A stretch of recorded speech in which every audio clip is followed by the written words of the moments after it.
It's another edition of the UTPA Women's Basketball Show. My name's Jonah Goldberg, and I'm joined, as always, by the one and only Larry Tidwell, head coach of the UTPA Women's Basketball team. Old. The oldie? Yeah, the oldie. The oldie. Yeah, but that's good. We got back off the road. We had another long field trip, as we say, and went all the way to Chicago and played Chicago State. Came away with a good win. Then we went to University of Missouri, Kansas City on Saturday and lost a very tight 87-84 game, very frustrating game in a lot of ways. Not particularly up my players either. So we'll just absorb it, learn from it, move on. That's all you can do sometimes. Chicago State, you started with that 75-52 win, and you really did fight them on the ice. Well, we did. It was, when we got into Chicago, I think it was 4 degrees. And so that's 80 degrees colder than it is here. And it was plenty cold, but we had a good workout the night before, and I felt really good about the game. And then we came out, and I had 4 kids in double figures. You're looking at Brittany Bush had 16 points. I mean, she really played well. You had Tanisha Walker with 12. You had Shantae Goff with 13. You had KK Boyd with 11, and then Laquita comes in and hits 3 threes, and she has 9. And we just got a lot of good things going on. Jasmine Thompson was 6. I mean, we just had some good things going on, and we did fight them on the ice, and we got after them. We rebounded well against. They were a bigger team. We rebounded even with them. The only thing that we did a little bit that I wasn't too happy with is we really do a good job of taking care of the ball. We had a few too many turnovers, but for the game we shot 52%, which was a season high, and you got to be happy about that, Jonah. Yeah, especially in the first half, and you went 16 for 26. I mean, those are video game numbers right there. Well, I tell you what, it was fun to watch it. For us to get a little confidence and finish at the rim and things along that line. Again, when you have Brittany Bush going in and scoring 16 points, if she can get that for us, we're going to have a lot of success. And you mentioned Laquita Gardner a minute ago. She went 3 for 4 from behind the arc in that game, and then against Kansas City, 4 for 5. So a 7 for 9 weekend from behind the arc. I tell you, and there's nobody that works harder than Laquita. And being a senior, she's seeing the last games of her career here count down, and she wants to be a big part of it. She went through knee surgery early. And it's just fought back, and what a great winner. She's a captain for us and just a special person for this program.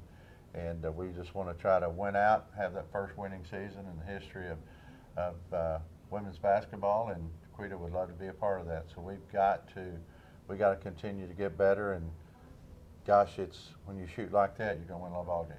Yeah, and when Gardner was a sophomore, her last full healthy season, every time she was out there and touched the ball, you knew there was a pretty good chance she was about to hit a 3. And these last couple of games, I'm starting to look at it again and say, you know what, maybe she's finally starting to regain that form. Yeah, she has, and she's back, and she's being able to move, and she can attack the basket a little bit.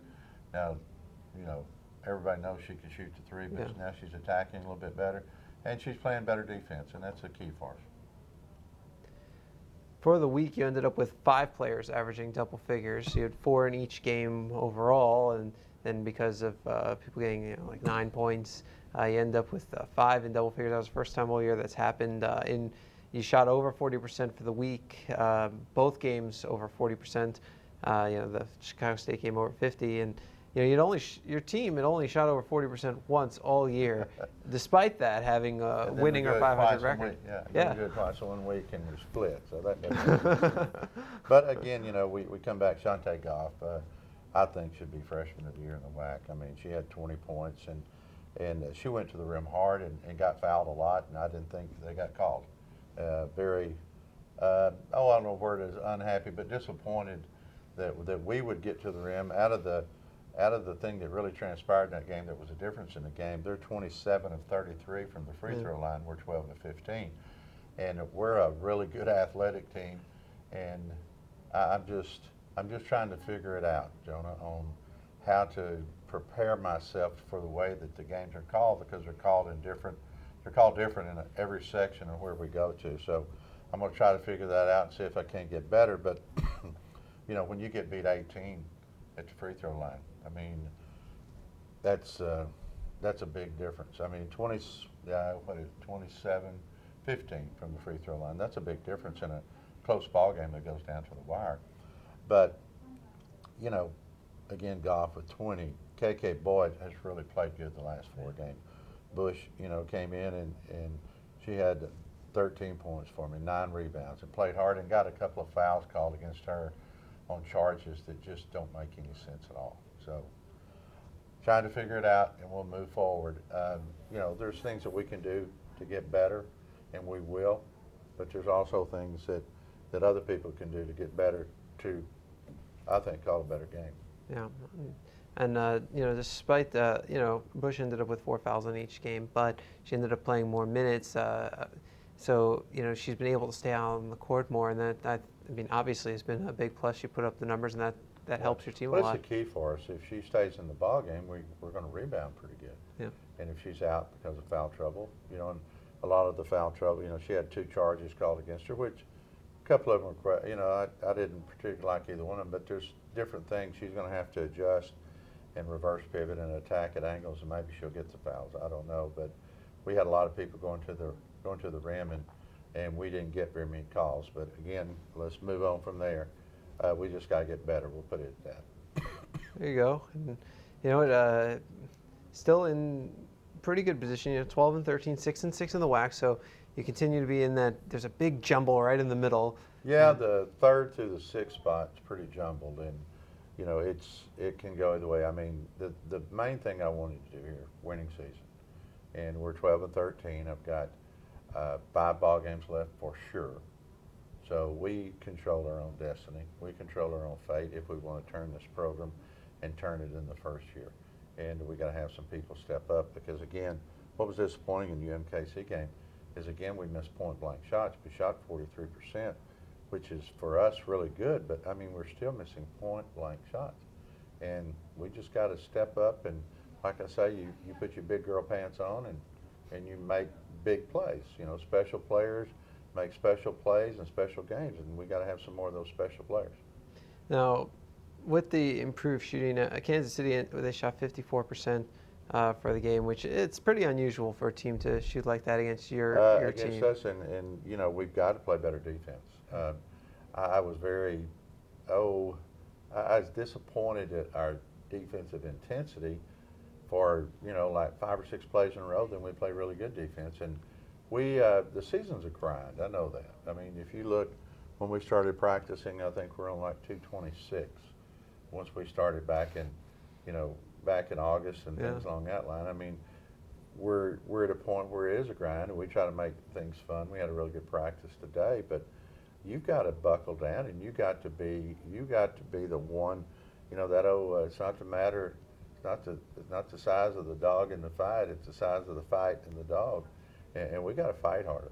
And we're trying to do a few more things competitively, and maybe in our drills and stuff. But we got to fight harder, and we're going to continue to try to keep going in that way, because we can make things happen here. We really can. Now, you mentioned it's a grind. I noticed your practice ended a little earlier than it sometimes does. Yeah, it does. It's sort of like in the morning. We leave at 4 o'clock in the morning. We pick them up at Bronx Village at 4:15. Catch a flight out of McAllen at 6 o'clock. We fly to Dallas Fort Worth. We wait 3 hours, and we fly to El Paso. Then we drive to Las Cruces.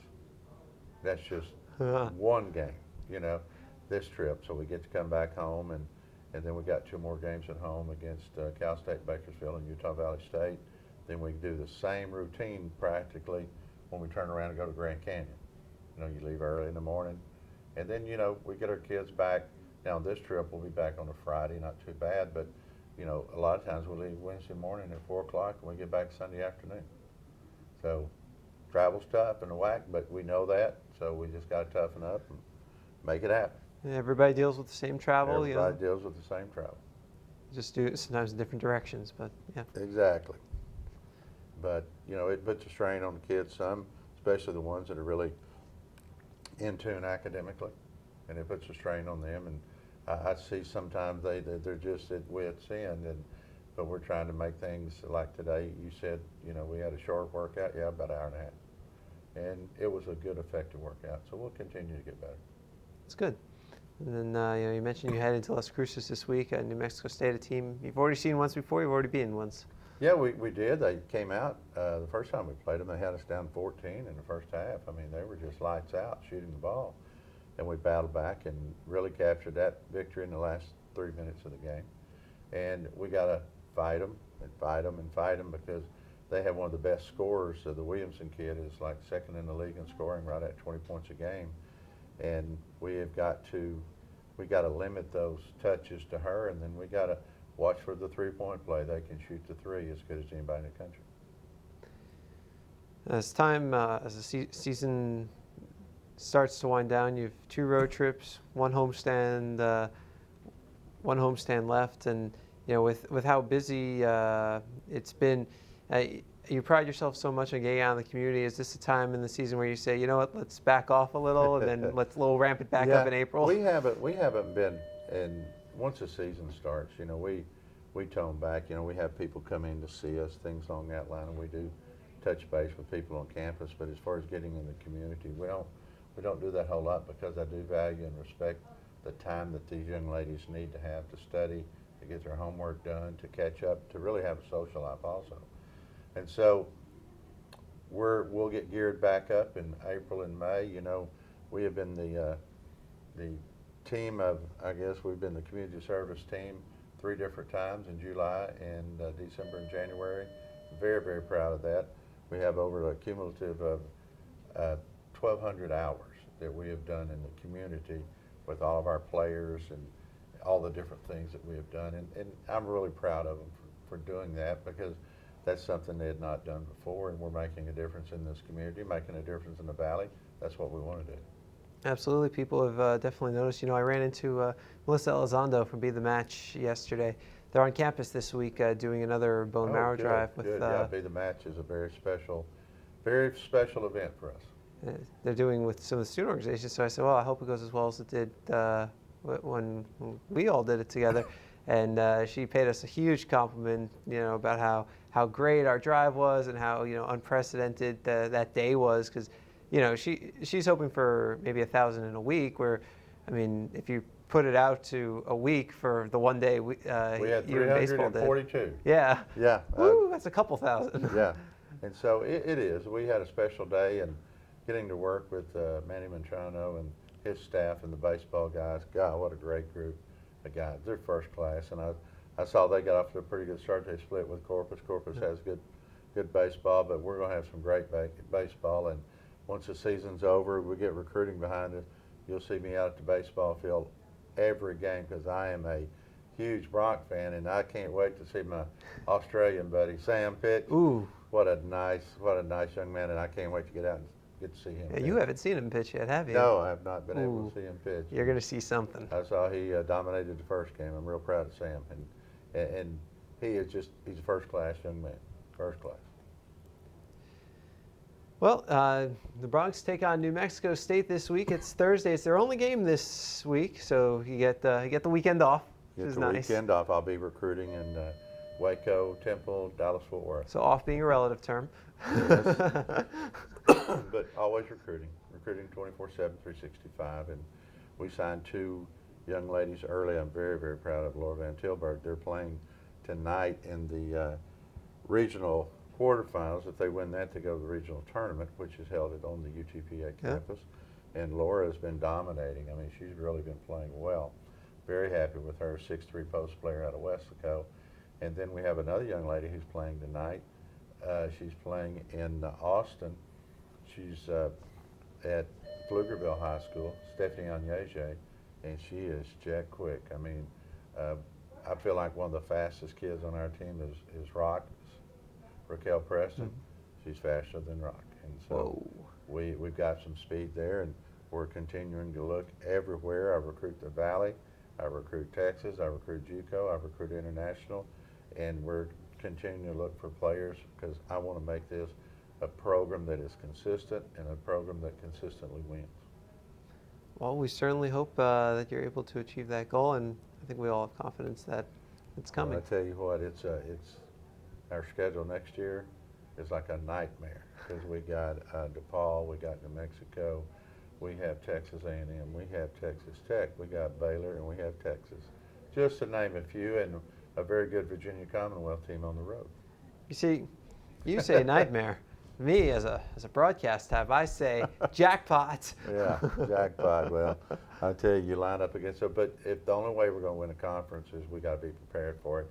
Yeah. We had a good non-conference schedule this year, and got to appreciate the fact that we came out of it 6-7, and now we're 6-6 in the league, and we got to get to that 9-10 plateau, win in the WAC, and we've lost one in overtime. We lost a couple by 3 points or something. It's just, it's just one of those things that you just continue to fight, and that's what we're after.